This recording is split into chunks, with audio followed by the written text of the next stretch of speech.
Na severnom póle sú vianočné prípravy zahájené. Všetko vonia po perníčkoch, všade počuť smiech, spev i vianočné piesne. Zdá sa, že je všetko dokonalé a pripravené. Prevláda tam akýsi pokoj. Mikuláš zavolal čertov a anjela na prelet. Chce zistiť, aká je situácia v Jorviku.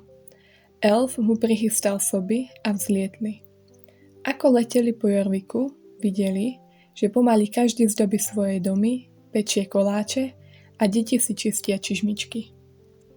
Tak, ako na severnom póle, tak aj tu prevláda vianočná atmosféra. Akurát iba jedna vec im tú atmosféru kazí. V Jorviku nie je sneh. Počasie síce nespolupracuje, ale to nie je dôvod na smútok. Dôležité je šíriť lásku, pokoj a radosť. No nie, poznamenal Mikuláš. Máš pravdu, nadšene zvolal anjel. To čaro nám nik nepokazí. Zima, zima, všade len zima. Aj mne býva zima a to vôbec nemám rád, lebo sa trasiem ako osika. Preto nám vôbec nevadí, že nie je sneh. My máme radi teplo, povedali čerti. Ich rozhovor pokračoval, čerti si doberali anjela aj s Mikulášom, oni naopak ich a bolo im veselo. No nikto nečakal, čo sa o malú chvíľku stane. Chvíľku pred portálom do Dyna sa rozbúril silný vietor. Soby núdzovo pristáli, no posádka sa neudržala a vyleteli preč. Sane sa roztrieštili na kusy.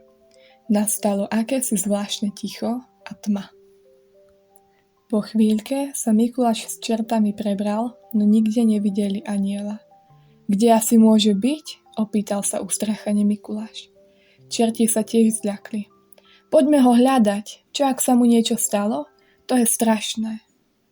Pozrite, bežia k nám nejakí jazdci.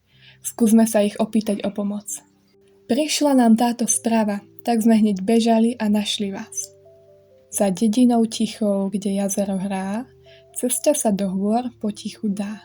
Kde mráz stráži bránu, tam vietor zaspieva a výťah do snehu tajomstvo odkrýva. Ho, ho, ho, Fénixovia, teraz je ten čas. Pripravte sa na dobrodružstvo, na upevnenie vzťahov a spoznanie sa. Pomôžte nám nájsť anielika, prosíme vás. Z Valedale choď cestou, čo k jazeru vedie a pri prvom moste vpravo ťa zvedie. Po ľavej strane je svah celkom strmý, keď výjdeš až hore, výhľad je priam pevný. Uvidíš rieku, aj vodopád jasný, z tej výšky je Valedale pokojný, krásny.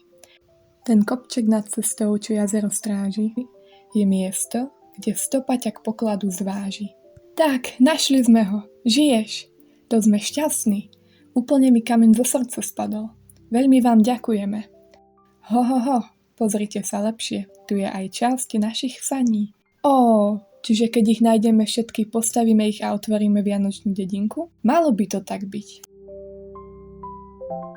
What a bright time, it's the right time. Stane se zázrak, možná.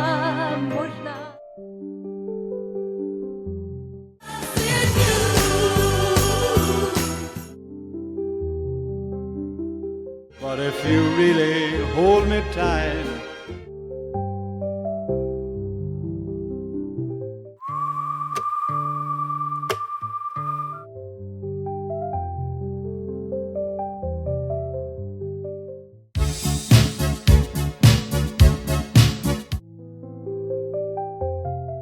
Čo to tu vidím? Aha, text.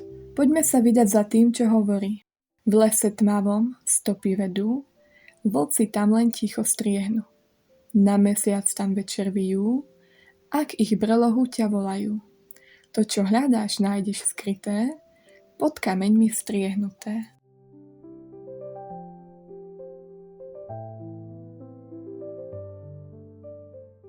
Ďalší kus. A tu je aj nejaká tajnička.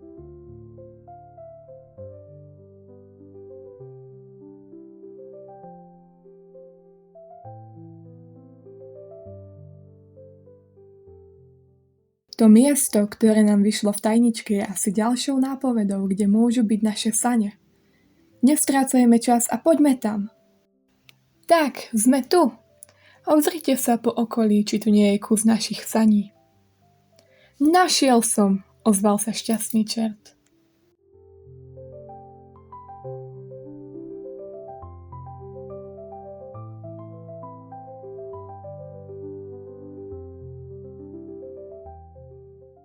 Ste nás ale rýchlo našli.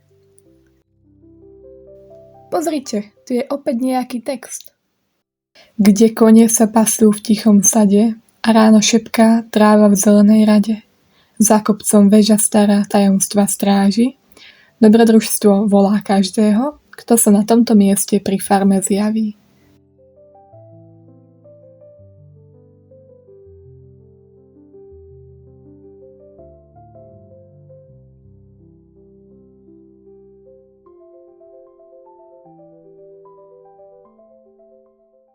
Vidíte to? Naše sane už budú skoro kompletné, s radosťou povedali čerti. Milí Fénixovia, práve ste našli posledné kusy našich saní. Veľmi za to ďakujeme. Dnes ich skladať nebudeme, ale to neznamená, že ich nikdy spoločne nepostavíme. No dnes sme si pre vás pripravili ešte jednu aktivitu.